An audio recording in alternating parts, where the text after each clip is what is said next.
Hello everyone, in this video I'm going to show you how to find muted emails in Gmail. So now we will just open our Gmail here. So this is my Gmail, and on the top left side corner you will see the three horizontal lines. Tap on it. Now here you have to click on all inboxes, right? So this is all my emails. So if you are not able to figure out that which email is muted or not, so here it's always beside that it will show that this email is muted or not. So for example, if I just click and hold, I will click on the three dots and I will click on mute. Once I click on mute, you will able to see that there's a mute option pop up here.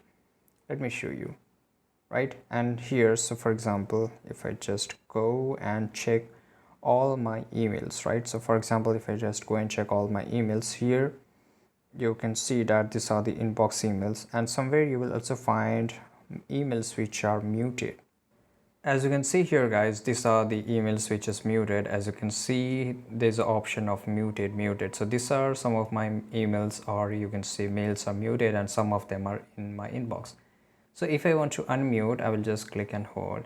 I will click on the three dots, and basically now you have to just select it, right? So for example, if you just click on the three dots, now here you will get this option to unmute it, right? So this is several ways to find where your emails are muted and how you can just find them. If you found this video very useful, subscribe.